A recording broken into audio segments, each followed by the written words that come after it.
Hey, Casual here, and welcome to the stream. Having lots of technical difficulties, which is why we're starting later than originally advertised. So many apologies for that. Still got a few things to try and fix. Lots of drivers seem to have broken, and OBS Studio is broken, and all going really well, really. So thanks for joining me. This is the start of a new series that I'm going to be creating. I think a lot of us are searching for the next looter shooter to actually play. Certainly for me, I've been playing Outriders now for, gosh, year and a half almost. Before that, games like Division 2, Destiny 2, and others. And so what I wanted to do is start to try and have a look at some of the other loot shooter games out there to try and find some of the best ones that we could then actually, people could start to actually then pick up, particularly if they're ones that are lesser known. And to start off the series, I'm actually going to go back to my roots a little bit. Just going to quickly fiddle with some of the settings. Some of these settings, so if people are on, shout out in the chat. If the sound volumes aren't good, let me know and we'll get them sorted. At the moment, half of my stuff seems to be working, half doesn't, so I'm sort of just kind of just hoping that everything is working at the moment, so we will see. Yeah, so I decided to really go back to my roots in terms of looter shooters and go back to a game that came out originally in 2016. And actually, that camera focus is not great as well. So let me just see if I can get that a little bit better. I don't know what's gone on, but it's half of my, I don't know what's happening. Maybe the computer I use to actually run all this is needs a little bit more love than I've been giving it. So I've been using it too much. But let's just see if I can get that picture, because it looks a little bit blurry from what I can see. I'll just do that, and hopefully that should now focus in a little bit more. Let me know again in the comments how it's looking. I'll go on to small screen. So yeah, as I say, went back to my roots, went back to a game that actually originally came out in 2016. And I've been playing it really all of this week. Just to get a feel, okay, what makes a really good looter shooter? And I think we can all sort of, again, please do shout out in the comments and let me know what you think makes a really good looter shooter. And also, if there are any games out there that you think, hey, it'd be great if someone checked this out, got some coverage on this, and actually promoted a little bit more than it has been always currently. So the game that I started looking at was The Division, the original one from 2016.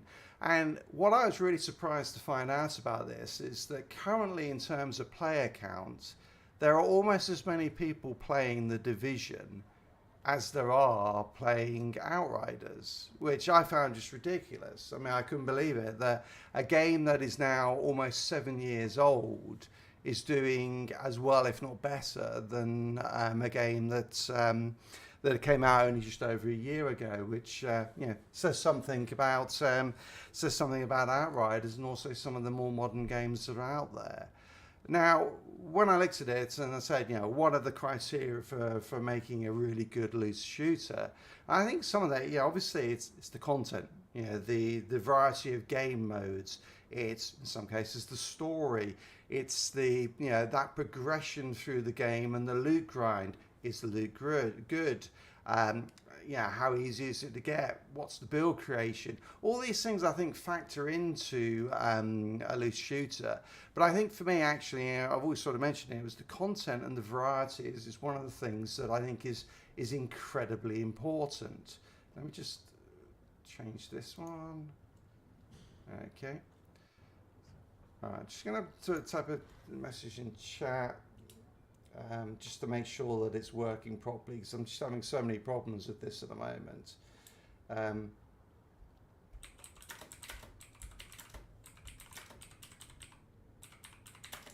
Let's just see if this works, because if this comes up, Okay, yeah, it seems to be working. All right, cool. So yeah, so I went back to yeah. I think the big thing for me on loose shooters really is just yeah, loose is important. Obviously, as the name says, I think the game mechanics are important as well. But I think also what is really important is just what is there to do in the game. What is it? You know, what keeps you coming back? And I think that's something that we've seen in Outriders that has been a big problem has been that there just wasn't enough in the game to keep us coming back. And so, like you, I mean, I'm not playing Outriders as much. I will still go back to it. But I think, and I will still create build guides, so don't worry, more will be coming. But it's certainly not my priority now like it has been. And I'm now looking at, okay, let's have a look at some other things. So in terms of, you know, the Division, I mean, one, in terms of, you know, graphics, I think it still stands up bloody well compared to modern games. You know, for a game that's been out for now 6 years, and it does look a little bit. Let me know if it looks, if the picture is coming out okay, because it looks a little bit blurry to me, but that just might be how it's coming through on YouTube Studio. If it's not working properly, then we'll just cut the feed and I'll go back and try and work out what's going on. It looks fine on OBS, but do let me know. Looks like, hey Andrew, how are you doing? How's life in the UK? And it'll take a little bit for that to come back, so I'll keep talking. Yeah, so I mean, yeah, the Division to me, I mean, one, it still looks really, really good. It plays very differently from. Oh, that's great, good news, Andrew. Yeah, it plays very differently from games like Outriders. You know, it's a much slower paced game. But I think the thing that for me that actually, you know, I deliberately wanted to start with this because for me, I think the Division is a game that, in terms of its content variety, of game modes, of things to do, I think it's probably about the best one that's out there. I've certainly not seen, you know, when you look at modern ones, there just doesn't seem to be as, you know, that sort of variety that brings you back every single day. And that's what I wanted to really show you today was, you know, what is there in the game, and you know, what is, you know, why I think this is actually probably one of the best loser shooters still, even though it's not actually a current game. So what you're looking at there is actually the map of, it's basically Midtown Manhattan. And yes, Andrew, our office is in, or our old office on 53rd and Madison is actually in the game, and you can actually go up. You can't go in it, but you can stand outside it. And there's actually a burger bar where God, what was it called? What was the burger bar that was just next to us? I've forgotten now. But anyway, yeah, it's all there in game. So they mapped out a large chunk of Manhattan in the game, and it's all there. And within there, it's just the simple of the map. When you're actually leveling up as you go through it, you go through the story. And I think that's worth mentioning about the story of Division, is that I don't think the story is told very well, because the story, yeah, the whole thing about their Division is it's a pandemic, which obviously we've all lived through, and so it's sort of fair. It also resonates at the moment, and it's the story of Division is New York collapsing, and different factions taking over, and you know, vying for control. And you are obviously a Division agent who's come in to try and restore order and to try and actually fix some of these things, you know, to bring, you know, actually provide to help out the inhabitants, the people who live in New York. But I think the thing that's really interesting about it is that, yeah, you get cutscenes for that, and it's okay. You know, there's the cutscenes are good and they move you through. But really, the story is actually the tales of all the people who live in New York. And what you'll see here as I zoom in is you can see all of these different, it's a little bit like BioShock's tape recordings. So you have, you know, you have phone recordings, and echoes are sort of you're able to use your the technology the division agents have to see what happened in an area, things like, you know, all these different things. So if I go to one of these, which I'll just run to it now. Unfortunately, I'm a little bit far away from it, but take me a second and I'll talk about it. The thing that really brings you into the game, into the whole story, is you're listening to how people dealt with the world around them collapsing, probably much in the way many of us did over the last few years. And it's just a very poignant way of doing it. And you really start to feel that, you know, that sense of either despair, of, you know, of also these the looters, the rioters, the different factions as well within the city. And so it's not about the actual cutscenes. It's very much about the story of the people who were living in New York at the time when the whole thing collapsed, which is just really, really cool. And I think, you know, if you know, the actual so I just give this person something, give her a soda, there you go, she'll drop something, ignore it because it's a bit too low level. Hey Tempest. Yeah, no, Raz, I'm agreeing. And this is, I mean, it's funny. This is probably the reason why I wanted. I can't remember how do you get to that phone. This is the problem. I've got to try and find my way through. No way there. It's around the other side, isn't it? The thing though I want to show you as well is, so I mean, for people who've never played The Division, you absolutely should, just because, yeah, I think it's such a great game. And as I say, so talking about, I mean, I think within the actual video I'm going to be doing, and I'm just writing the script for it now. Here we go. Is talk about, you know, the story elements, because I think that is an important part of. Hang on, so the build I'm going with it at the moment is this skill build, so I can just use my sticky bomb. And okay, let me know if the volume of that. This is the first one from 2016. I'm just going to turn the game volume down. Actually, I'll turn up for this bit. So this is the bit I'm talking about, is with the audio logs, and show if this is too loud. What do you think you'll achieve with it? The lockdown is a necessary precaution to control the situation. We have enough to handle as it is. But what are you doing to let people pass through? Most people just want to leave the city to meet with their family. We will reevaluate the relocation plan at some point, but for now, the lockdown holds. Now, miss, I've got work to do here. You really should stop looking for trouble and make sure your own family is safe. So that's how, yes, really, let me turn the game volume down again. That's really how the story is told within The Division. Yes, you have the cutscenes that take you through the overall arching storyline about where this pandemic came from, because it's, you know, without giving anything away, because I think everyone knows by now, it wasn't naturally made, it was artificially engineered. And so you're going through that story, and also because you're the second wave of the Division, also finding out some of what happened to the first wave. But it's a very incomplete story. The thing that makes it for me though is just finding out more and more about what happened to the people in New York. That's the real story, and that's what's so cool about it. It's just so atmospheric. You have, I should say, you know, yeah, you can see where it all takes place in winter, which I think is brilliant. There's snow everywhere. But what you also have is you do have weather conditions, so you'll come at points when there'll be blizzards, and it will really sort of lock down your view, and you won't be able to see much, particularly in certain game modes, which again we'll come on to. Going back to that map, even in here, so you have basically missions, which seem like a little bit like expeditions from Outriders, but they're just small dungeons. They're okay. They're okay. I think, you know, one of the things I will say is I think the AI is a little bit wonky at times. It's okay, but it isn't brilliant. There are times when some of the enemies will just get stuck on things, or will just run between point A and point B, never really noticing that you're there. So it's, you know, some of that, but a lot of the times it is actually good. Particularly whereas, you know, something like Outriders was very much forget about cover.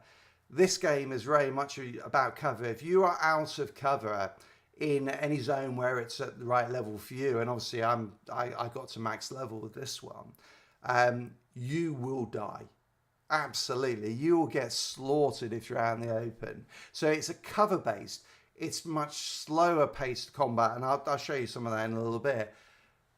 But I still think it's very solid in today's gaming. So you have the missions, daily missions, and you can actually play them on different difficulty levels. You have daily missions that give you extra rewards so you can level up your gear, and we'll come on to that in a second. You also have legendary modes, which I haven't done any of them on legendary yet, but I think this one, which is, where is it? I'm looking for that one. Yeah, Amherst. You can do it on legendary. You get, the first time you do it, you get guaranteed exotic drops. So none of that RNG that you get in Outriders. You know, if you do that, you're going to get those two equipment items. It says there, the green ones. Those are gear set pieces. The exotic cash, guaranteed exotic. You will get an exotic, and exotics drop while you're playing anyway. And then Phoenix credits are used to level up, and actually GE credits will come on to a little bit. So you've got all that already. You have incursions. Incursions are like raids. They're fairly small ones. Hang on, let me just turn that down a bit. That game volume. All voice acted as well. That's one of the cool things. All of these side missions, all these things, there's all voice acting in it, and it's pretty good. There's some quite amusing ones as well, because actually what you do is you move from zone to zone. Each zone is level gated effectively. You move from zone to zone to zone, moving from safe house to safe house. The officer in the safe house will give you side missions. There are other missions as well. And what you notice is, when I say other missions, you'll notice that one's got like a green symbol. It's like a medical symbol. That's because, sorry, let me just get off there so we don't have to listen to it again. As you go up, you do these missions with it's basically got the green mission, it's got the lightning sign there, and then the shield sign, and it's basically technology. I think it is called it's basically the technology wing, the medical wing, and the security wing of your base of operations that you upgrade and get back to full capabilities, which also then unlocks your skills. It's a really cool way of doing it. So you can't have all the skills initially, but as you go through, you have some options to choose, and we're going to have a look at that in a second. So all of that you can play all the time. So all this is just in the game, and at the same time, there are enemies wandering around. Probably if I stand here for too long, I will show. And actually, again, looking at the graphics, it looks, for a 2016 game, it still looks pretty damn awesome. It's just amazing that it's still this good, this late in, or 6-7 years after it came out. So you've got all that just floating around in the world. That is just really just scratching the surface. You've then got the Dark Zone. So the Dark Zone is completely PvP, and it's probably the scariest PvP you'll ever do in your life. The reason why I say that is, one, because all the enemies are rock solid. So basically the enemies, you have common enemies, which those ones we saw a little while ago with the reds. You have the purples are harder enemies, and then the yellows are elite enemies. And then there are named enemies who are like mini bosses. They're all the way through this Dark Zone. You won't be able to see it on here because until you go in, you can't see it. But there are things called landmarks in there where they're guaranteed to have a named enemy. Okay, so it's hard. That's a PvE element. Okay, so that's hard by itself. When you get gear, you then have to take it to an extraction point to get it extracted. It's contaminated because it's in the Dark Zone. At that point, other players can come and try and steal your gear, and if they kill you, they can steal your gear at any time. So it's just so tense because, one, you're fighting against enemies who are bloody hard. You need a good build to particularly go into the really up this top end here. When you get into these guys, it is tough. They're level 34, you're level 30. These guys do not mess about, and you can die to them pretty easily. But then you've got to try and get, when you get this good gear in there, and the gear is good in there, you get exotics dropping all the time. You've got to try and get it out without someone killing you. And it only takes about sort of 2 to 3 minutes to do the extraction. Holy shit, it is so nerve-wracking though, because you're just waiting to see if anyone is going to come along and try and kill you. The question then is, I'm jumping slightly, is are there other people in here who are likely to do that? So let's go to this is the terminal. This is where we're going to have a look at some of the other game modes. Fast travel all the way through this. So it's not, you don't have to run everywhere, but you can do, and it's really cool to do so. I've been amazed that, as I said, so these are all real people just sitting around, obviously doing things at the moment, maybe queuing up. Yeah, people are playing this all the time. I saw a manhunt the other day. So if you kill rogue agents if you kill other agents, enough of them, you become a manhunt. And that means at that point, everyone in the dark zone can see where you are and will get a bounty if they go and kill you. And while I was just playing, I wasn't in the dark zone, but I could see it from outside. Someone actually kicked up a manhunt. I'm like, okay, so there are people playing. And as I said, currently, I think, let me just have a quick look. Right this second, so middle of the day, it is obviously evening so there are 476 people playing on Steam right now, and it peaked at 643 last night, and it was at 750 odd the night before that, and in the last month it has peaked at over 1,000 concurrent players. And that's just on Steam. So that's just on the PC version. This is on the Xbox version. So I'm like, holy crap, there's actually quite a lot of people still playing it. And I suppose I was playing one of the game modes and just got a random invite from someone, joined up, immediately got 4 players, and was doing some of the really hard content, and it was really cool and fun. And so it's like, yeah, you can still get a game in this, which is, after 6 years, surprising. But now going back to, do you have to be nervous in the dark zone? Absolutely. Is it fun? Absolutely. And that's where a lot of the gear sets come in. So, and I'm jumping a bit, and obviously there will be a video coming out on this, hopefully this week, which I'm working on. There are tons of different gear sets. There are 2 different versions, classified and non-classified. So classified have a 6 gear set bonus, and they range from things like the Alpha Bridge, where talents on your guns, so think about mods from Outriders on both of your guns, if they're the same type of gun, you can actually use them, and you get 3 talents per weapon, so that means you get a lot of these talents kicking in. And then this one also about signature skills that you have, but all different ones. Firecrest is to do with incendiary grenades and flame turrets. Final measure is quite an odd one. If someone throws a grenade at you, you pick it up. Hey, there you go. Lone Star is to do with LMG. Let me just find if I find the classified one of all of these, so you can see, because the classified have 6 set bonus talent, whereas the non-classified only have the 4 sets. And you can do hybrid sets, which is a great thing. You can do it because there are individual legendary pieces of armor that will have their own sort of special talents. So you can have a couple of those and then 4-piece gear set. So it's really quite cool that the actual gear builds on the Division are actually excellent. The actual set, I think some of the other ones, you have got the strikers, which is really cool. So this is where every time you hit, your weapon damage builds up, which is really strong. I can't remember what a 6-piece is, and I don't think I've had a classified job. I've only been playing this one for about a week now, but I don't know how many hours I've got, but it's a fair bit. It's probably about 60 hours already. So you have things like strikers. You got things like the D3 FNC defense is really cool, because basically you have a ballistic shield that's tough as nails, and you can use a submachine gun at the same time. So you're just like wandering around, people are shooting, the enemies are shooting your shield and they can't kill you. So that's a really cool one. Predator's Mark applies bleed, which does a ton of damage.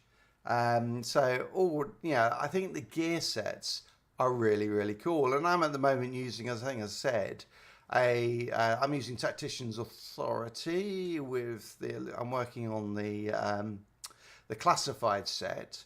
And this one, what it is basically just skill power, which I find when you're playing solo is actually a really good one to go with. Because, you know, if you're going a pure sort of DPS build, it's tough when you're playing solo. But it's when you've got a skill build, I can stay in cover, I can pop out, I can hit them with my sticky bomb, I've got my healing, keeps me going. And I'm able to clear, at the moment, challenging content. I'm aiming to be able to actually be able to clear the legendary content with it as well, which I should be able to with a skill build. The other thing you have on there then is you have all the, effectively, more mods as well as the talents. And there'll be different things like ones that will actually add to your base stats, your firepower. You have firepower, toughness, they call it stamina, and electronics. So firearms, stamina, and electronics. And you can actually have equip mods that will actually improve those as well as improving your talents. And so, yeah, there's a lot within that part of the build, which is really cool. Very in-depth, you can go into massively. And just to give you an idea on the talents of the weapons, I talk about it, the talents do require you to have certain amounts within, say, firearms, within stamina and electronics, before they actually are activated. So again, when you're looking at your build, you're trying to actually build this up. Now, it does sound at the moment, you think about the RNG and Outriders and just how horrendous that is. And this sounds like, holy shit, this is going to be even worse. I'm farming to try and get, you know, the right weapon that I want that has on it the right attributes. Oops, sorry, my bad. So if I go down, it will have on there. So they, your armor has the attributes on there, major and minor. So you're trying to grind for that to get the right piece there.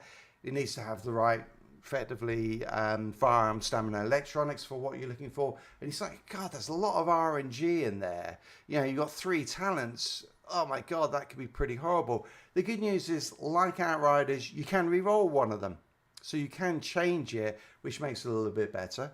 Plus, also, you can buy all this gear. So the vendors, and there are lots of them, they're vendors in every single safe house, in every single entrance, major entrance into the dark zone, that sells gear that is rotated every single week and still is. So eventually you're going to get the right right piece drop. And then, so you can always end up getting that great piece that you want. And you can play around, and so obviously I need more firearms to actually get this one to be activated, which I want to get, and so I'm working on that at the moment.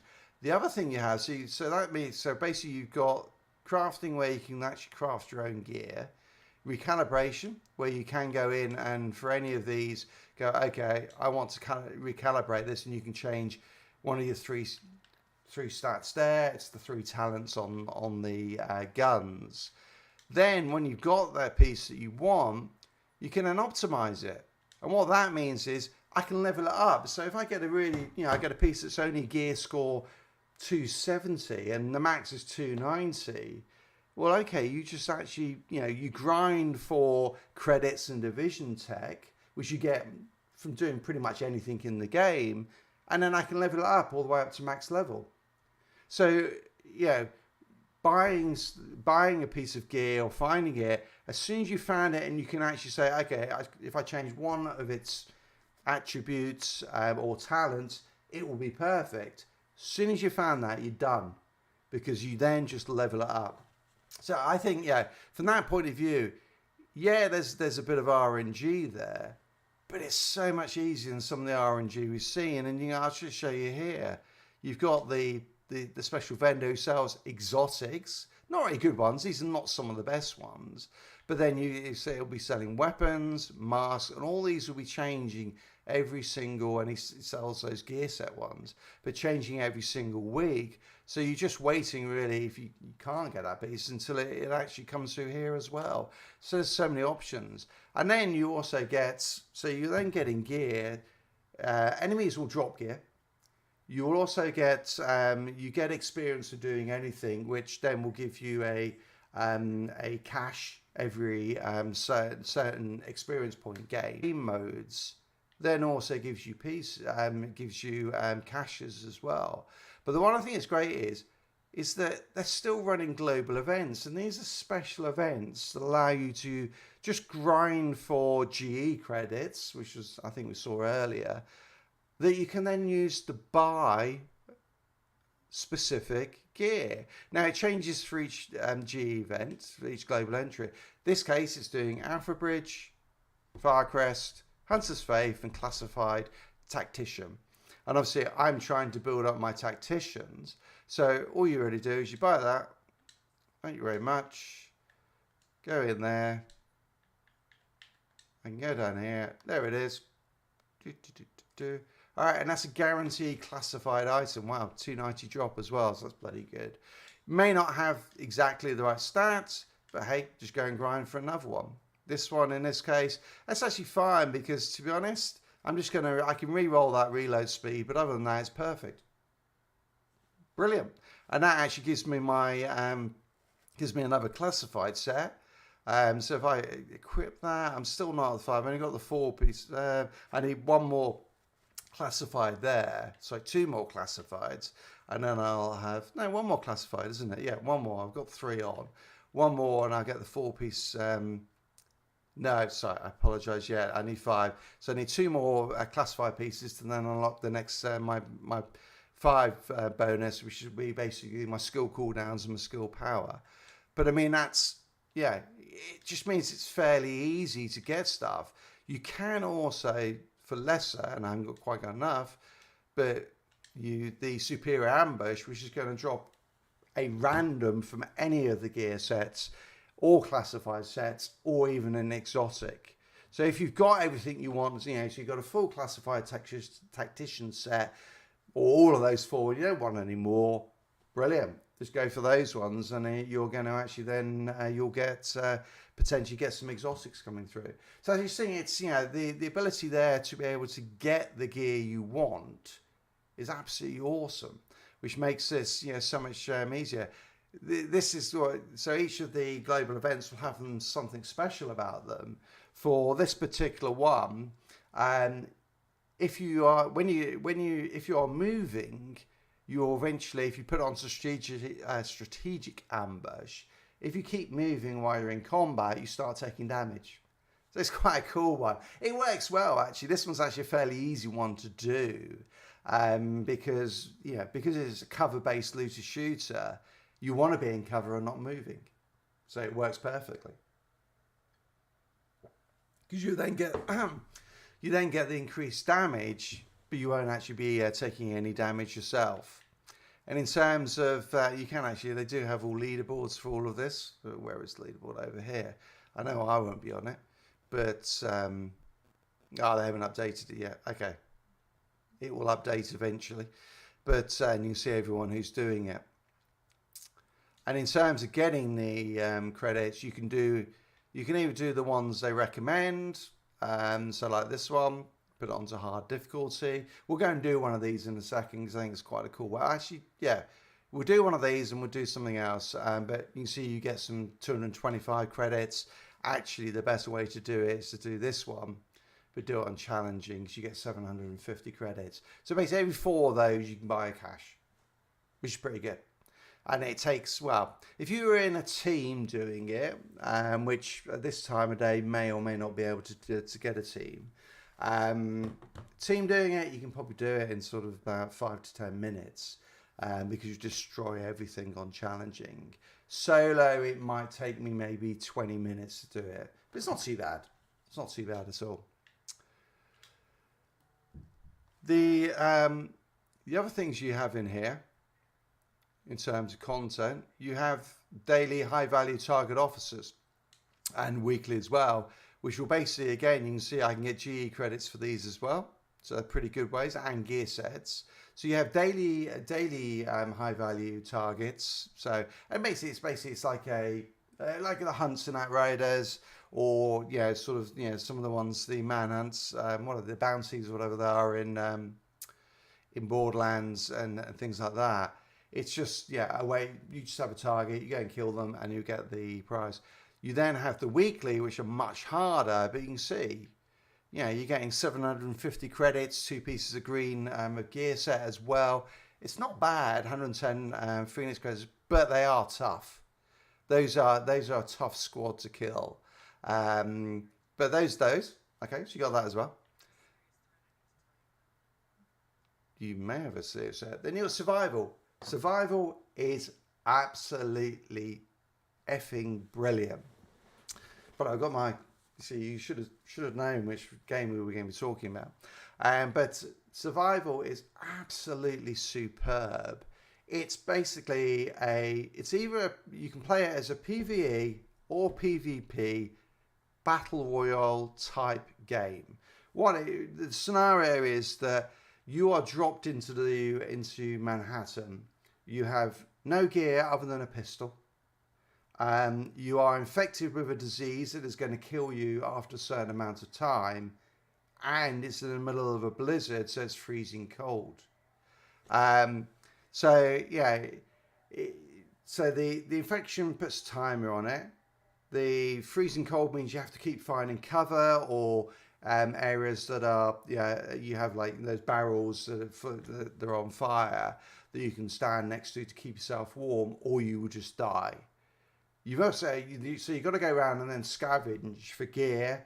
You can also gear will drop from enemies you kill, but you've only got a pistol, so don't push it too much. You go against some of the tougher enemies, so there are landmarks within survival and that you can go and take on, but they're going to have either a purple or a yellow, so a sort of a harder or the hardest type of enemies, a named enemy in them. And if you're going with them with just a pistol and no armor, you're not going to last very long.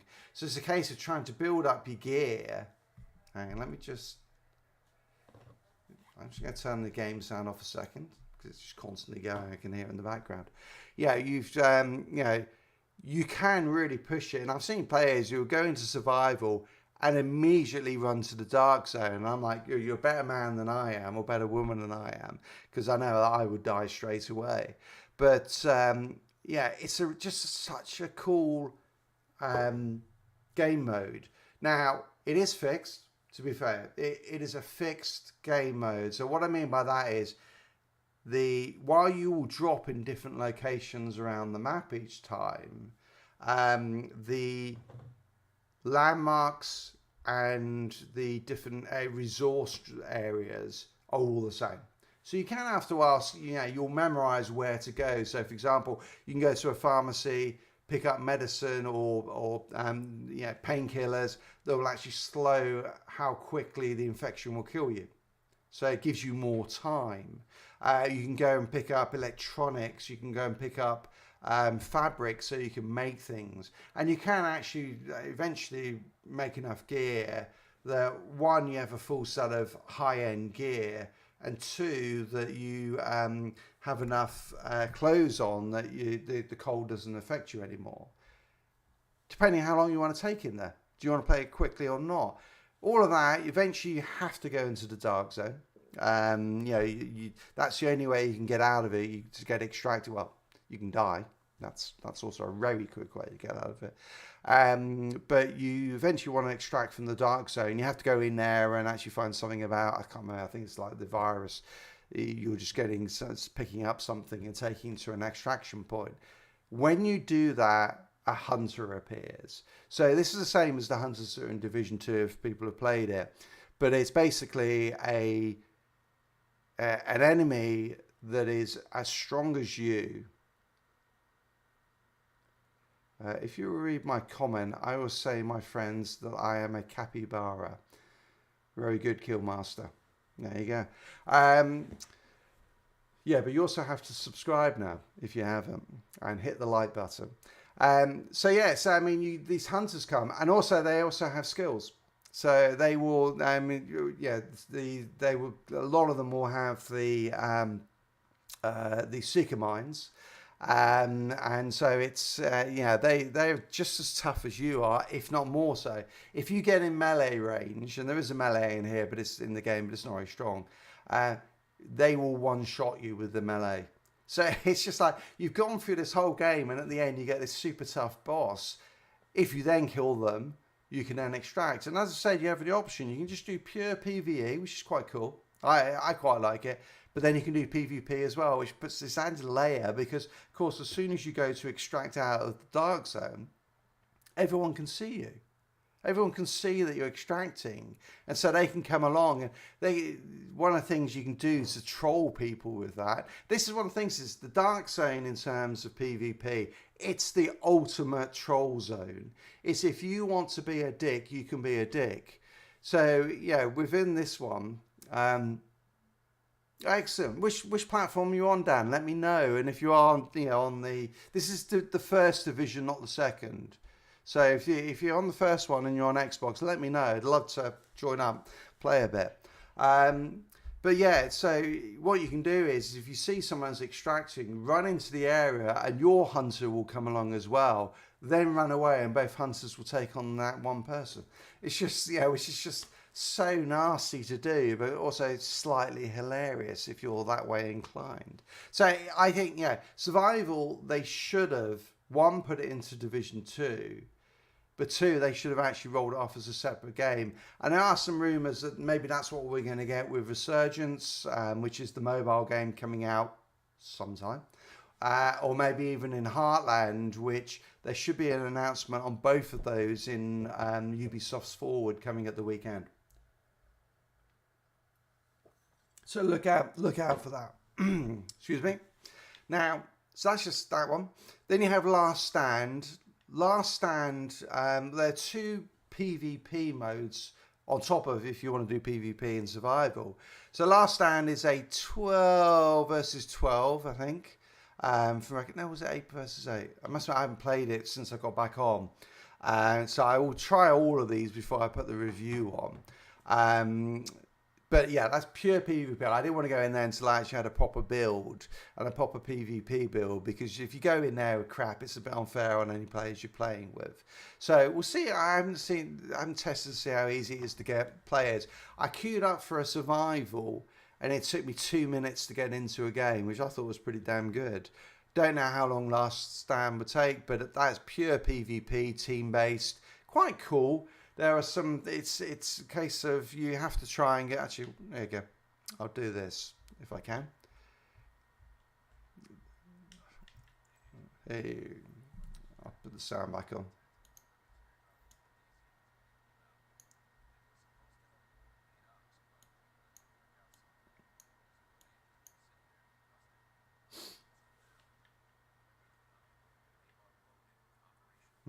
That game sound doesn't look like it's working.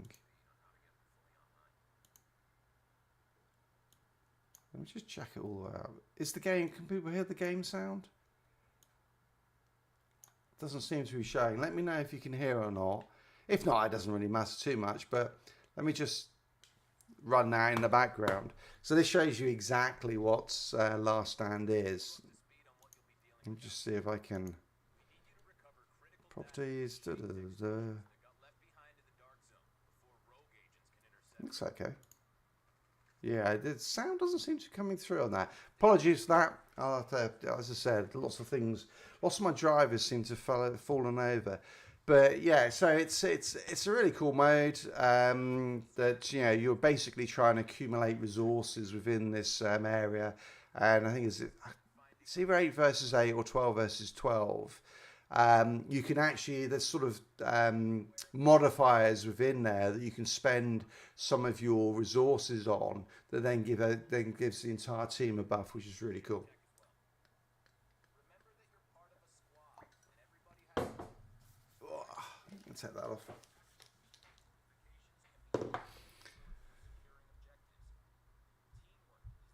Teamwork is the key. If you can't hear this, let me just do this again. It seems to be working, but it's not. Yeah. So that was that's the Last Stand. I should be out of it in a sec. Then you have the Underground, which is a whole new area down here.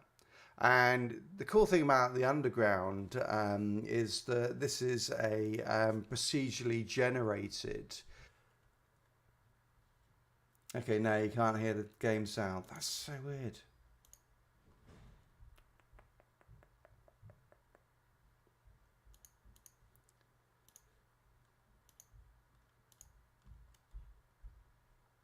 Yeah, lots of things just seem to have fallen over, which is a bit of a pain. I will fix all these for next time. It was working. It's just very quiet, is it? You can hear it though. All right. Let me do that. Now it should be a lot louder, but you may struggle to hear me. All right. There you go. So yeah, so this zone, in here, and again, separate vendor. Thank you very much. This is procedurally generated, where you're doing operations. Again, there are daily ones, which give you extra rewards. And again, you see, look, you get a gear set piece for that one.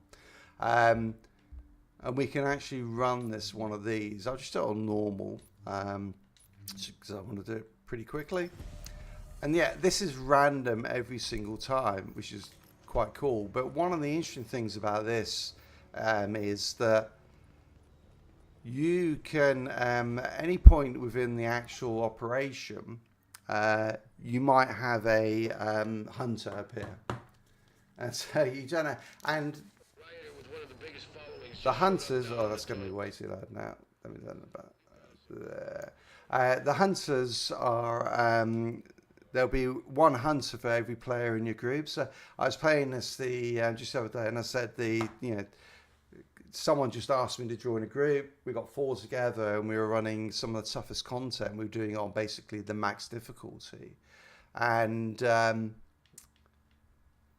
we got 4 hunters appeared, which was just insane. And these hunters just so hard. What I really like about the Underground, it's procedure generated. You don't know what you're going to get. It's different every single time, but it feels so different from the world outside. So the world outside, yeah, I know New York can be a fairly claustrophobic place because of the tall buildings, but this just feels very, very claustrophobic with the. There's a bomb there, so I've got to be a little bit careful. Right. It just feels so confined and has a completely different feel to it. There you go, managed to get hit by the bomb. Classic.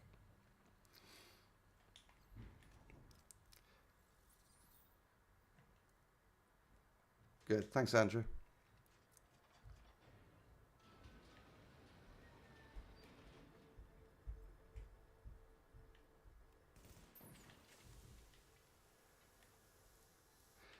You can see actually one thing you get from this is just the combat it's a slower pace. It's not a Destiny, it's not an Outriders, it's not a Warframe. It's not a game where you're going to be just running through madly killing things. Albeit I could do with these guys because they're low level. Oh, don't I? Oh, he's going to get the alarm. Damn. All right. They will throw grenades quite regularly to push you out of cover, which is a pain. All right, I think it might.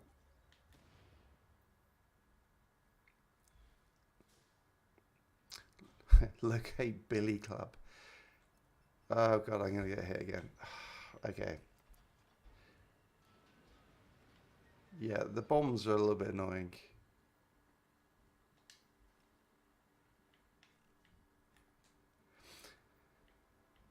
Now, one thing I will say as well is I think the movement in Division 2 is better than the Division. It feels a little bit clunky in the Division.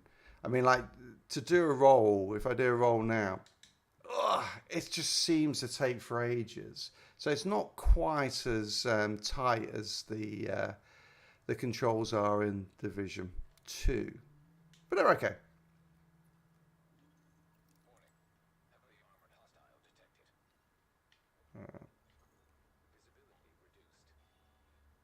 And yeah, you see, there's also here. I've got. Oh wow! Walked right into that. Okay.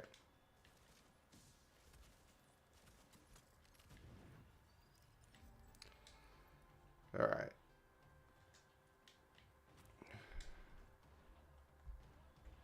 The cover to cover is very good as well. So you just basically say where you want to go and just hit that A button and hold it down and do a cover run, and while you're doing that, you can look around, you can reload. It's a very, very good system.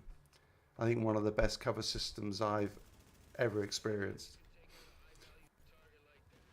So you see, that's just a fairly easy, short one because it was only on hard difficulty. It wasn't on. It's not hard on normal difficulty. But you can see you get a cache there, which will have gear in it. You get a cache here, which has more gear in it. Now, it's not sort of gear I'm going to be using, but if you actually do it on harder difficulty, you will get much better gear.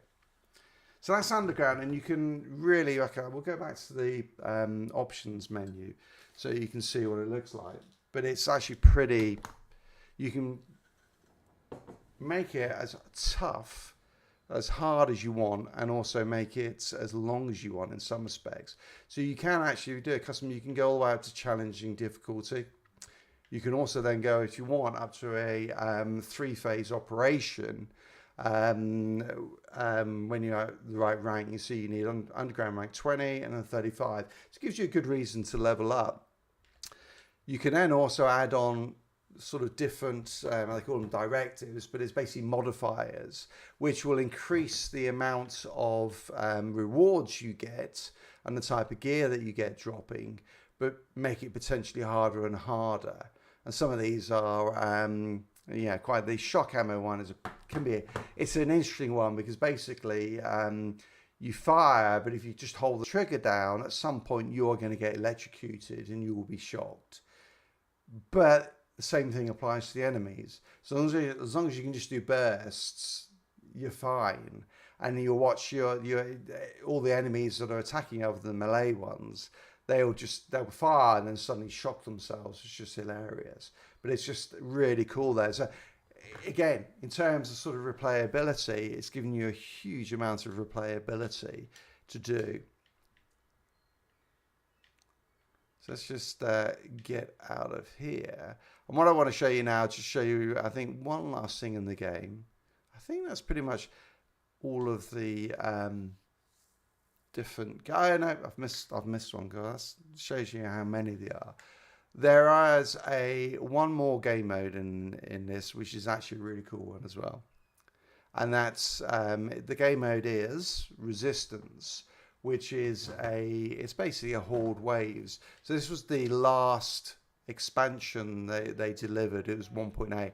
1.8 was basically the expansion that fixed pretty much everything and made it just a really top-notch game. And so you've got the expansion introduced the West Side, which is an area with much harder enemies in it anyway. And then you have, as you can see there, you can see it says Resistance. The Resistance is basically a Horde mode. So it's a little bit like Call of Duty Zombies, where you'll get progressively, not say progressively harder enemies. I mean, the enemies after a point won't be any harder, but they certainly get more and more of them, and so eventually you will be overwhelmed, albeit you look at it, and some people have sort of done like 94 levels of Resistance, which is just mind-boggling. But it will, basically within there are crates where each time you are killing enemies, you're collecting resources. You can use the resources to unlock different areas. So the first one there takes place on the Intrepid, which, if any of you know New York, it's a old aircraft carrier that's moored on the west side of New York. Real life, this actually exists. It's a museum that you can go to, but in this game, it's actually that zone for the Resistance. And there is a weapons cache in there that you can use the resources to unlock, and it will drop potentially exotic items. It typically, though, probably most of the time, it gives you gear set items. But again, it's another way to just get gear, a great way to grind for it. Now, the good thing as well about this is a lot of these modes you can do solo, so you can play Resistance solo. I mean, I think I used to play Division way back in the day, a bit like Raz. a long time ago, and on the PlayStation then. So for the Xbox, it's all new. I probably got up to about maybe level 30 solo. Yeah, you need the right build because some of the waves are quite challenging. There's one where basically your contamination filter stops working, so you are constantly dying unless you have some really good heals. So if you don't have the right setup for it, you're gonna die.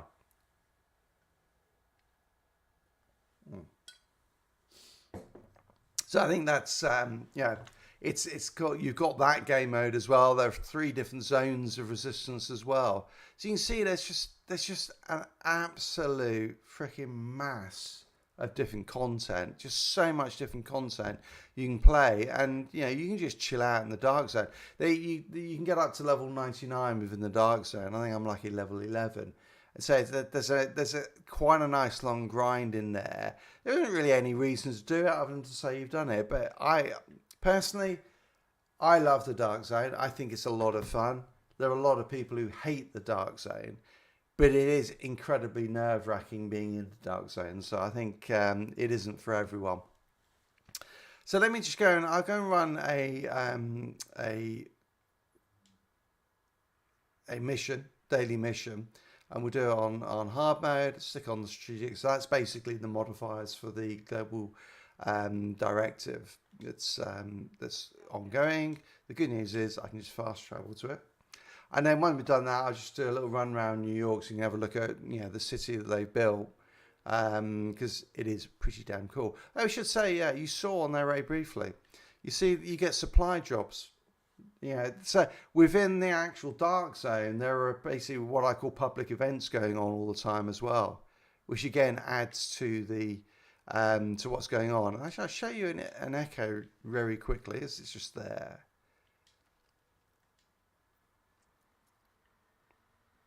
You can see what these are, and again, I think these are it's just such an atmospheric and cool way of doing things.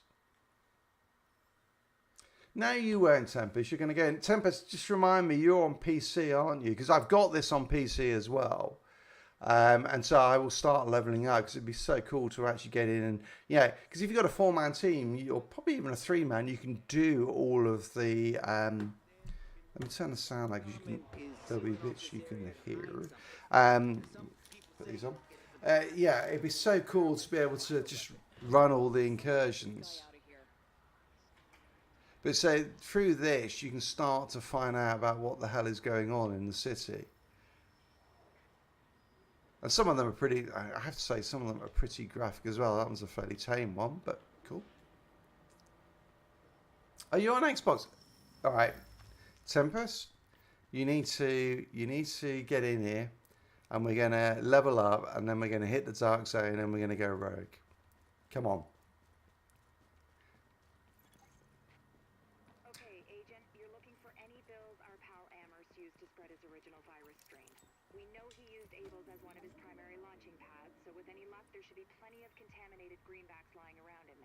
As well as civilians.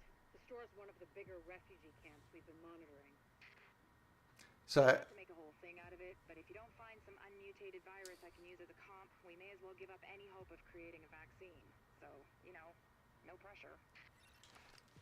So again, going back to the graphics, I think they're pretty cool. I mean, okay, the flames are a bit neat, but they still look pretty cool. Now, all of the enemies typically have a weak spot on them. So, like, this guy's bag will blow up. If you shoot these guys on the back, let's see if I can get it. Oh, just missed it. That's bad. Did I get it? Not quite. All right. Let's see if he pops out and I can... There's another one. Oh, he's gone down too quickly. I tell you, one of the other things you'll notice on here when you play it, if you do play it, the guns... I was going to say feel very realistic, but I've never actually shot a gun in real life. There you go. Look at that. That's so cool. Love it. The guns are... This game is more about realism than it is about the action. So they do have pretty massive recoil on them, some of the guns. And each of the guns does feel very different. So this gun I'm using here, I've got a ton of stability on it so that it doesn't bounce up as much. And if you didn't, it will just go all over the place. Even so, it's quite hard to keep it aimed on there.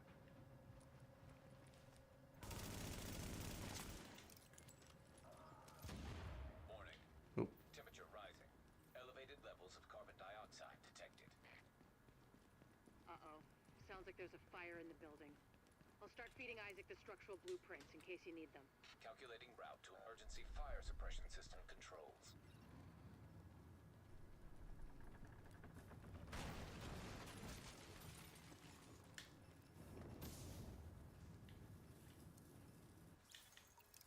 Warning. Emergency fire suppression system activated. System obstructed on upper floors. Manual override required. Great. You keep going. I'll keep digging through these schematics and tell Isaac where the overrides are. Oh, Remember, Agent, that you can reminds me. select any bills you can find with I had your a personal GTA like fingerprint. storyline. The company was so much fun. Check everything. Cash Yeah, register, no, you're right there. donation, This is one of the things is cafe. sorry, Any Dan. place you can think of that might involve cash. One of the things about this game is that it is an RPG first and a shooter second, which I think is important because, Object test. yeah, if you think about playing something like, I don't know, Call of Duty, Battlefield, or any of those sort of games, if you shoot someone a few hits, they're going to go down. And again, they're going to go down quickly. With an RPG, yeah, you are getting more and more powerful. And the only way the developers can balance that is by making the enemies have more and more health. And thus they become very big bullet sponges. That was deliberate. Now, I think in Division 2, the way they've implemented it feels a little bit more realistic, because what they did in that game is they have armor that you can destroy. Object test negative for viral contamination. So it kind of feels, it makes more sense. In this one, yes, some of them have armor, but you don't see it at all. And so it just feels like they're these massive bullet sponges that take a huge amount of damage. For viral contamination. So if you don't like that, you're not going to like it. You know, as I said, this if you don't like cover-based shooters, you won't like it. So if you're more of a Destiny fan than you are this sort of thing, you will not like it, because there you go, that's his weak spot there.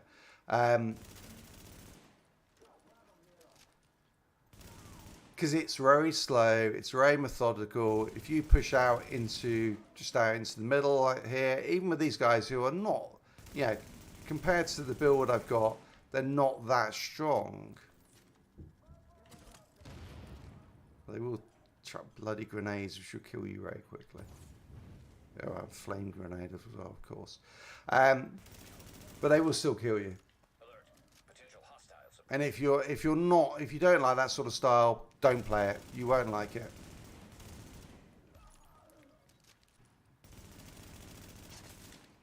That's one of the cool things as well. You can shoot them in the head. Actually, a couple of cool things. One, you can shoot them in the head when they're getting ready to throw a grenade, and they will drop the grenade, which is just great. The other thing is just everything in the world is pretty destructible. Which, yeah, I don't know, why on earth they put it. Oh god, I ran into the smoke a bit. What you can't tell at the moment is I can hardly get him to walk straight at the moment. Hang on. This bit is a little bit off every now and again. Those little GPS bits. So yeah, it's very much, if you don't like that, yeah, you're not gonna like the game, sadly. But if you're okay with that slightly more, it's more about the builds. It's more about that making your character more powerful. If you like that, then yeah, you'll love it. And I think that's one of the things is that a lot of people didn't like, was that it isn't necessary, even the PvP is not necessarily completely skill based. So if you go against someone who's of exactly the same skill level as you, but you have a better gear, you will beat them. And indeed, a player who's not as skilled but with better gear can potentially Increase viral contagion.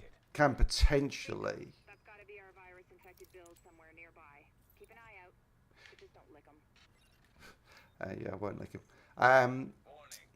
Fire hazard detected. I found another manual override for the fire suppression system. Sending Isaac the location now. So yeah, so I mean, even a lower skill player with the right build will potentially be able to actually beat someone of a higher skill. So again, it's a bit different from other loose shooters in that respect. If you don't like it, you won't like it. Hostiles detected. You no problem hiding behind things. Sadly, though, there's no earthquake in this game.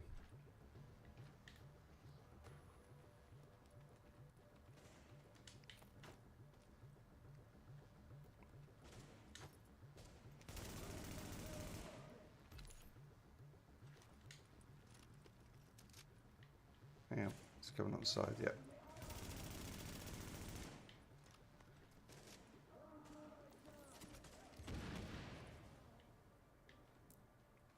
It's doing reasonable damage with that. It's like 2.4 million, I think.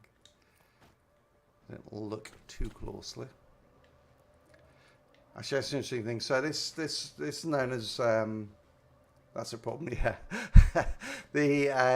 This support station I put down, which basically heals me all the time. It also increases whenever I kill something.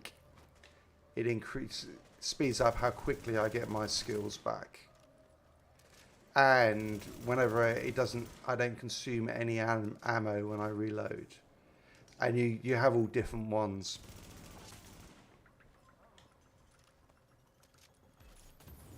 Alright, drop that off because I can move forward. And they're all different ones, and there's actually one gear set, which is the Reclaimer gear set, where, so I'll show you in a second, you basically get 4 different, yeah, nice. Well, you don't actually, see, you could go full skill build, and then you could have well, hang on, I'll show you in a second, I'll change it up,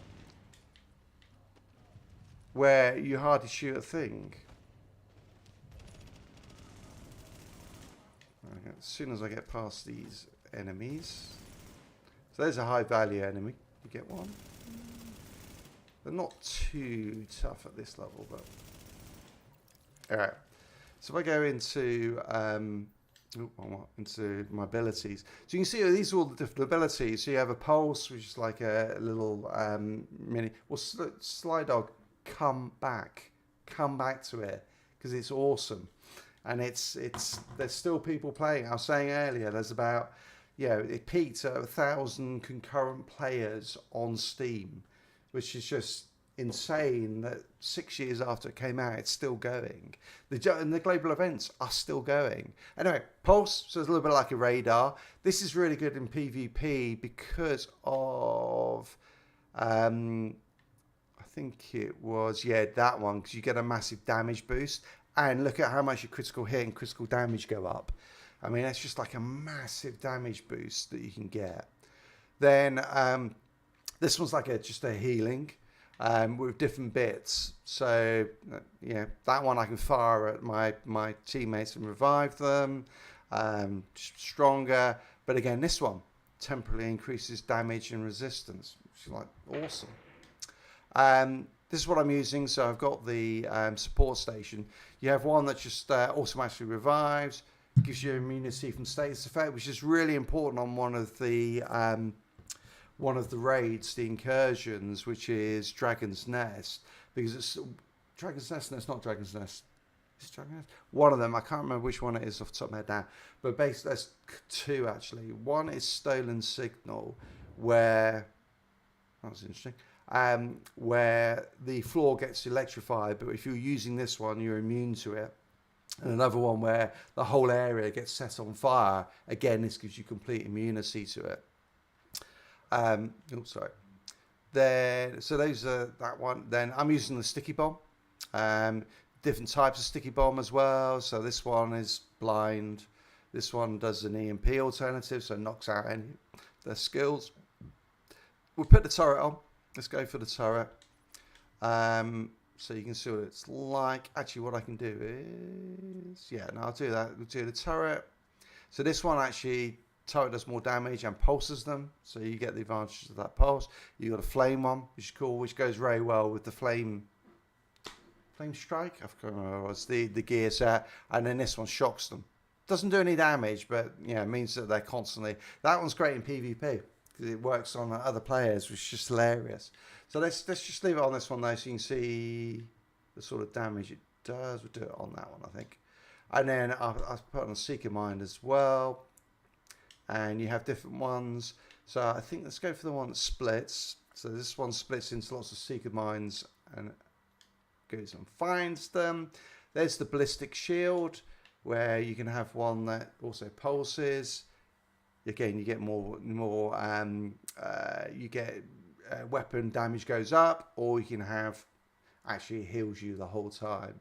Which, you know, both of those, that's sort of very tanky. That one's a sort of a good halfway house. Never really use smart cover, so that's where you can actually just put down what cover you're behind and makes it stronger. Again, does have some benefits. And then mobile cover where you can put it down anywhere. But let's go this so you can see, Tempest, that in some respects. Warning. You are now entering a contaminated area. Warning. Viral contamination confirmed. Wait until they finish talking. She's gonna. Keep your eyes peeled, Agent. We just got a report from JTF observers outside the building. More cleaners arrived while you were busy upstairs. Give them a wide berth. I know I've said this before, but I need those bills in mint condition, so to speak. Exiting the contaminated area. Alright, so now we get to fight a little mini boss, but what I'll do is I'll put this out. So yeah, I don't necessarily need to shoot much now. Just sit there. And this actually, if you're doing legendary, so this is the big bad boss. He will destroy that turret. He'll run and kick it. But there's the Seeker Mines. Alright, shooting him now. Now he does actually have 2 weak points. Will it kill him? Kill it before he gets to me. Interesting. Well, you see there you go, he destroyed it. But fortunately, it's back again already. Because I have quite a lot of cooldowns on it. Let's see if I can kill him without actually firing my gun. To prove a point. Oh, sorry, that was accidental. Didn't mean to do it. Yeah, it's just well, blind cover where you just like stick your hand over. Less accurate. There you go. I'm impressed, Agent. So yeah, you can build a complete skill build there. You never have to shoot anything if you don't want to. I'm buying the next round, assuming there ever is one. So there you go, Tempest. No excuse now.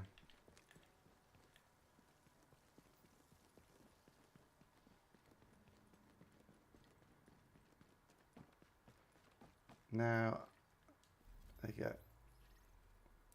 So, oh look, see, look, here we go. We have a manhunt. So that is 1 or 2. I think that's probably 2. I'm not going to go in there because I do not have a build for the Dark Zone yet. I want to. Yeah, no. Yeah, I'm using tacticians at the moment.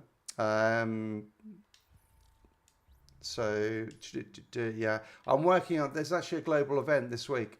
It's got about another 6 days to go, where you can get the classified gear for the 6-piece. So I'm working on getting the 6-piece of the tacticians. Lone Star is also in that global event, so I'm going to try and get that as well. Lone Star's really cool as well when you get the extra talents coming through. But yeah, if I was going to go into the Dark Zone, either use Banshees, which you basically get the bonus damage against rogue agents, or, and I don't know if I've got a piece on me yet, Gloves of the Nomad, because basically what it does is, I haven't got a 6-piece one, but you constantly get healed, plus the 6-piece gives you effectively, so I should mention, you have this thing, which is like your signature skill. My one's Recovery Link, and what that allows me to do is I can either pop it, and it will bring everyone back to, yeah, if I'm playing in a group, everyone in my group will be revived, which is great when you're fighting hunters and everyone suddenly goes down. You just pop that and everyone comes back immediately. If you're playing solo, it will automatically revive you if you have critical death, if you have fatal death, don't know what I'm saying, fatal damage. So that's quite useful, and certainly, so effectively the Nomad armor gives you a second one of those, which is really cool for if you're in the dark zone, particularly if you're playing solo. But yeah, I wouldn't try and take them on. They've wandered up there somewhere at the moment, so whether people are still fighting them or not, I don't know. So, yes, thank you, Benicio. So let me just, I'll just do a quick run around so you can see just the city, and then we'll wrap up, and I'll have to talk a little bit about what's going to be happening next with the channel, just to finish off. Yeah, they are still there. You see that little red thing that's just flashing on the screen? That means that they are still rogue at the moment. But the city's pretty damn cool, really. I mean, I don't know. It feels a little bit empty at times, to be fair. I think they could have, but you can say there should be more people. Let's just stop that down there. See what happens. Yep.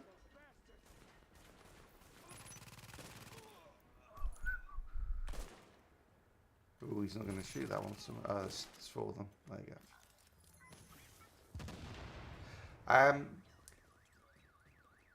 So it's great. Yeah, no, New York is great. I just think the atmosphere, but you can say it's a little bit empty at times because yes, it's you know, but you're in another pandemic. Yeah, people are not on the streets. If anyone who was in New York during the pandemic, you'll know how it felt then. It just felt empty and just weird. And I think actually this works really well. Now we've seen it, I think this is pretty reasonable. The other thing that I think is really cool about is, I said, I talked about destructible, and they had this, even this game back then had it. So, you know, things like, yeah, you can blow the tires out, the windscreens blow out. And remember that if you're behind cover, you can shoot through windscreens and everything like that. And all of that's pretty damn cool as well.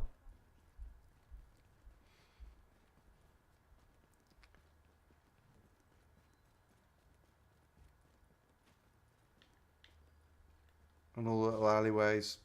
So I think, yeah, the whole world, there's so much atmosphere to it. Oh, it's a phone. Dude, they're here right now. Sarah's setting up an A station right on the corner. I told you, man. Didn't I tell you? They're behind the virus. Yeah, good to see you, Andrew. No guard coming in. Soon they'll be trying to vaccinate us. It's all about control, man. The one world government, they tried it after 9/11 with the flu vaccine. That didn't work, so now they've engineered another false flag attack on the heart of the free world. 9/11? You were 8 years old. Will you ever shut up about this conspiracy shit? Hello? Hello?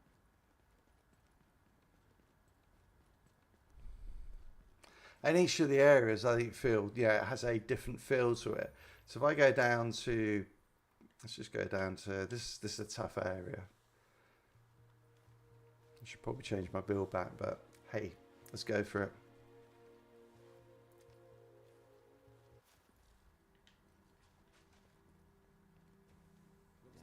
So this is the west side, which was brought into the game right at the end.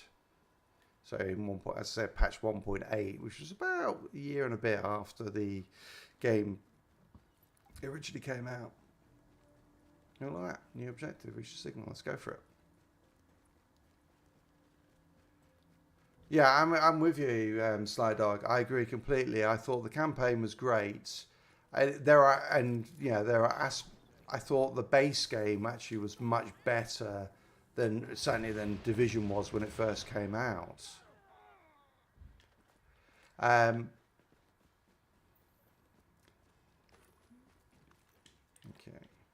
Hang on, someone behind me? Someone behind me? Oh, there they are. Check that one of those out there. Should get them.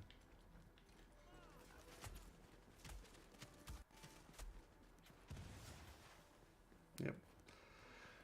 Yeah, I think the Division 2, the base game was awesome, but I thought it was a somewhat interesting, odd decision by them to... Oh, melee kills, no thank you. To got rid of all of the game modes. I mean, what I would love for them to have done with Division 2 is rather than say, okay, we're just going to move it to Washington, and I agree, I didn't like Washington. I much prefer, I think the snow is so atmospheric. I think New York works really well because it's a nice, tightly confined area where you can script things quite well, and you have that, the underground works really, really well in it. It just feels so much better. Washington just felt a little bit characterless. Oh crap, got more people, let's just kill them with that. And then Division 2, so yeah, I agree, the story was brilliant. I thought, or the campaign was really, really good, and probably in some respects better than the Division campaign. Albeit I actually really enjoyed the Division campaign. As I said, that story is more about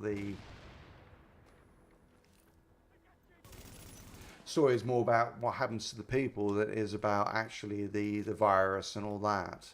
And I won't give spoilers, so for those of you who are going to go and pick it up, that's good. I was just going to go out to the end of the pier and hang out.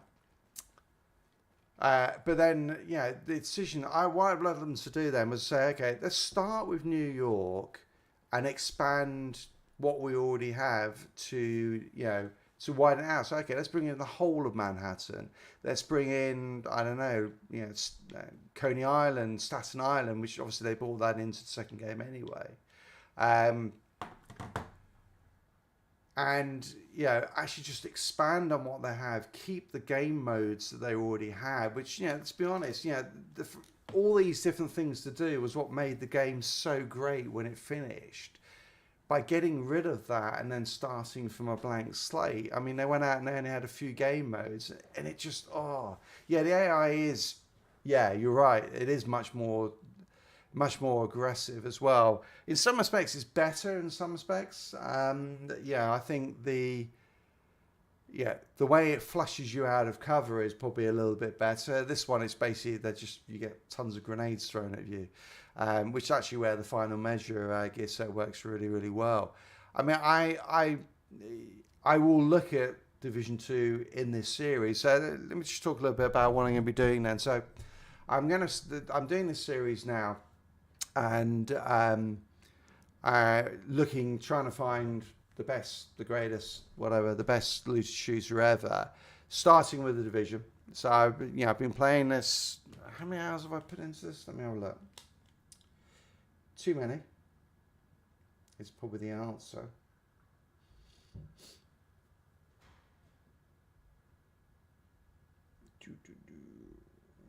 Okay.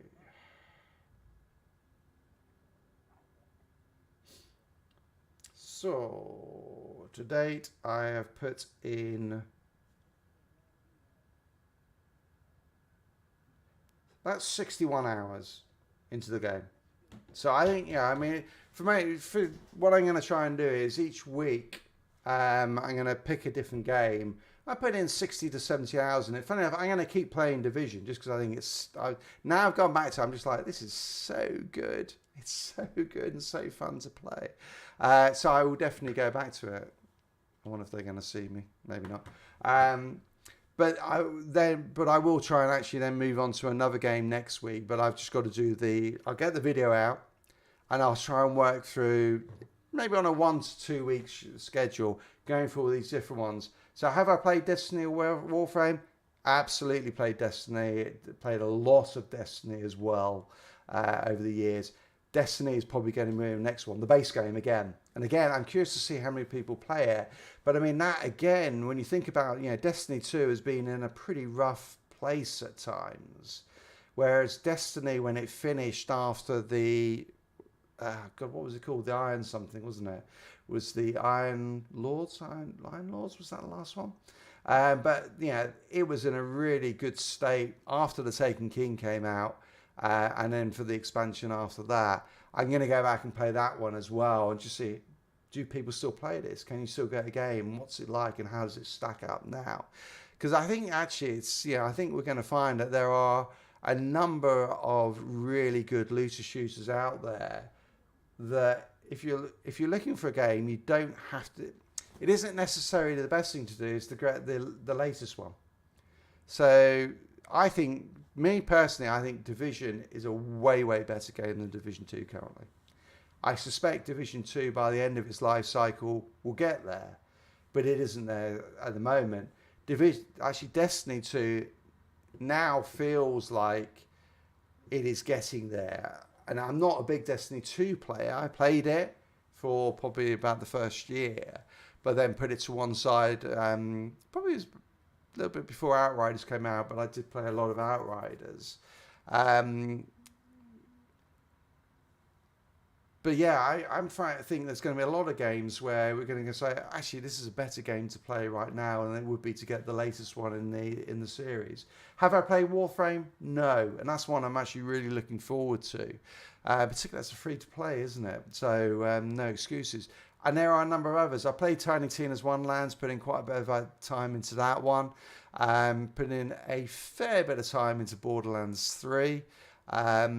And then there are a number of other ones, more sort of niche ones, some of them on the PC that I'll slowly work through.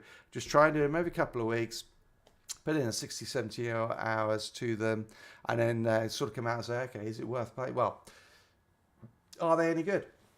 How do they rate? I'm not going to do a scale out of 10.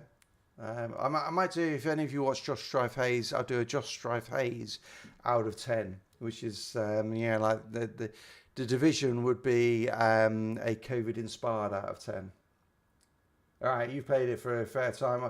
I think definitely that's one that's on the agenda to pick up and play. So that's probably the next step for the channel. I'm still going to put out Outriders content.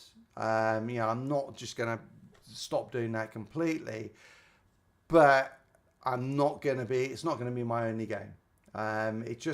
There isn't the content there. They've ruined loot in some respects, but with the apocalypse gear, and also just how horrible it is to grind for it now. So I'm not going to be doing that as much or having it as my sole focus. I am actually also looking at potentially starting up some other channels, and I'll drop news about them. Some of them will be stuff that, yes, people will be interested in. Like, for example, I'm actually really interested in New World because I don't know if you've seen the latest expansion, Brimstone Stands, that's coming out soon. That looks, what they're doing with that, it now looks like New World is actually going to be in a really good place. Brimstone Sands, it's hard to say that. That is basically almost tripling the size of the game. And they've fixed a lot of the issues with it in terms of the quests weren't particularly good. And just the whole leveling process was just a massive grind and a very unpleasant grind. And also they obviously reused a lot of assets. So basically every city in that game was identical. They just rotated it a little bit. So now they've actually gone back and actually rebuilt a lot of those, rebuilt the whole questing structure, rebuilt all these cities so they all have their own characters. So it's looking like it's a much, much better game. So I'm probably might start a channel to play that. I also, I've always been a huge golf fan ever since Tiger Woods. And so I've always played for fun PGA 2K21. And I get that is just completely different from what I do on the Lucha Shooter channel on NYL Casual Gaming. But I'm going to probably, because I'm doing it anyway, just start putting those on. 200 hours a year. Awesome. Great. Well, then we can definitely, when the expansion comes out, we'll have to crack it up. I've only got probably about 15 hours in New World, so I've got a bit of catching up to do on that one. But it certainly looks fun, and I'll probably definitely jump into that. I've just got to hope my PC, my desktop is getting old now. It's probably about 2 years old. I'm not sure it's going to deal with all these new games. Like, we got a lot of new Lucha shooters coming out, like The Last Descendant looks really, really good. But most of them are coming out next year, so we've got a bit of time. But some of them are pure PC games, so won't be able to play them on the Xbox. I think Last Descendant might be an Xbox, but yeah. So going to be doing some different things. I'll announce everything. I tell you, PCs, Xboxes. Yes, it was ridiculously expensive when it first came out because you had to basically go to the scalpers. Now, I just funny enough actually just picked up a Xbox Series S off eBay and I got it for like $200. So you can start to pick them up for a lot less. But then PCs, the graphic cards are still stupidly expensive. I got my son it was only it was effectively like a 2080, so it wasn't even it might have been a 3060, but it's something like that. But it was like best part of $1,000, which is that's insane to try and keep on top of that. So we'll see. But so definitely, I think I'll probably be doing some things on other channels. The Lucha Shooters will remain the main channel, absolutely. Now mine's I think I've got a 1080 Ti at least, but it's getting to the end of its lifespan. So so I'll be doing some different things, starting up some new channels as well, using what I've learned on the main channel, but continuing to focus on the Lucha Shooters. And then when we get if something like Outriders gets a better expansion, they fix the issues and it becomes a little bit, one, more to do in the game, two, a little bit easier to grind for the gear, then I'll sort of jump back and focus on that a little bit more.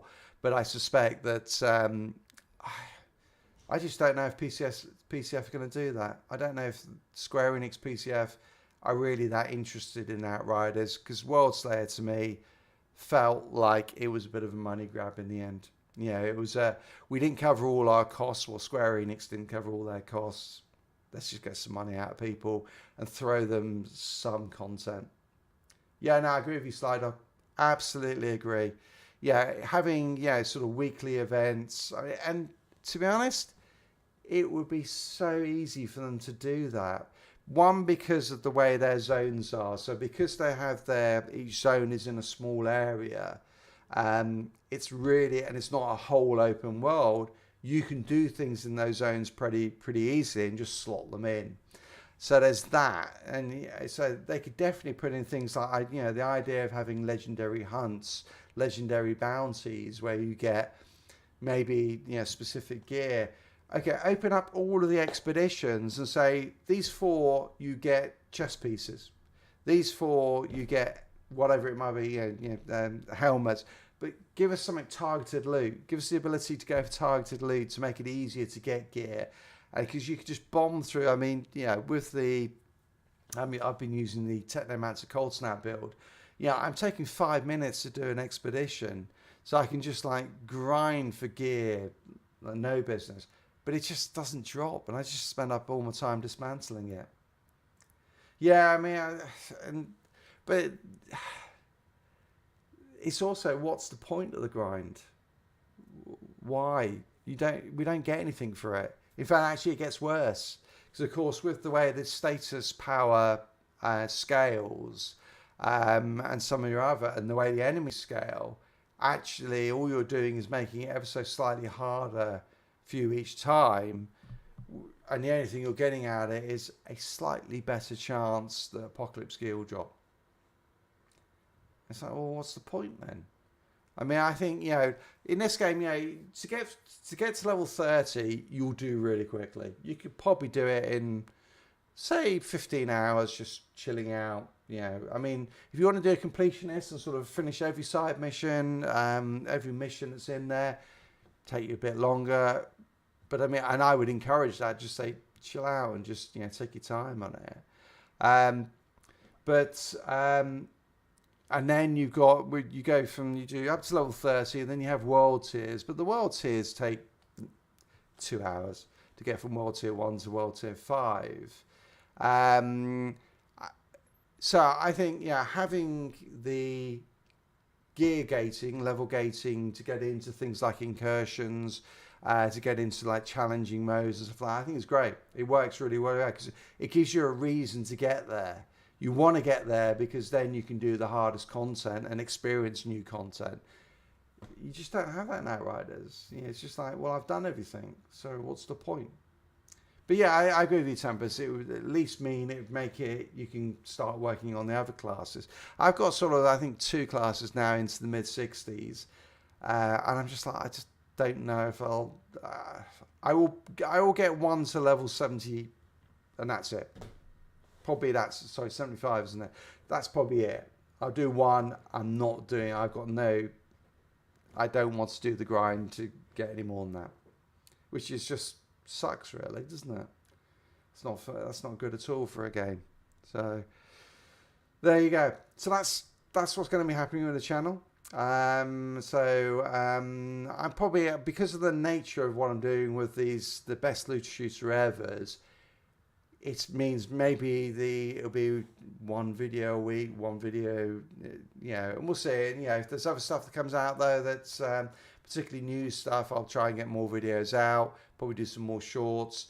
I'm going to try and live stream maybe twice a week, do 1 on whatever game it is I'm playing, and then 1 on Outriders, say, or do a dedicated one. Maybe what we'll do is, you know, I'll do a community post partway through the week and say, hey, what do people want to play this on Friday? And we'll just do runs and carries and stuff like that, which would be cool. But I'll probably start doing live streams twice a week, and we'll see how that goes. I mean, today was a good one. We got sort of around 11, 12 people. That's great. That's great. You know, we don't need to get there. You get more than that would be great, but this works for me. All right, well, that's the live stream. So, Sly, Tempest, everyone else who joined, great to see you. And look forward to seeing you. I will probably be back on. I'm quite decided which day this week.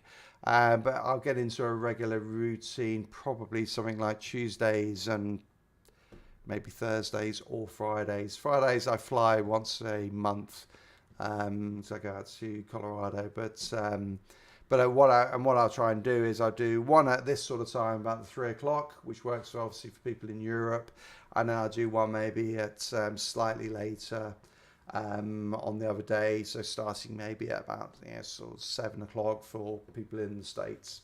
So cover both, or people who want to stay up a little bit later. I mean, it won't be too late for Europe, but well, it will be actually like midnight, so that might work. But it will work better for people in Australia. So there you go. Well, yeah, we've got 4 people now. Hey, joined right at the very end. Thanks so much for joining me. Thanks for chatting. It was awesome. I hope you enjoyed it. And yeah, if anyone hasn't subscribed, do hit the subscribe button. Trying to get to 3,000 this year, and then we'll push on from there. Good stuff, Tempest Slide. See you all later. Cheers.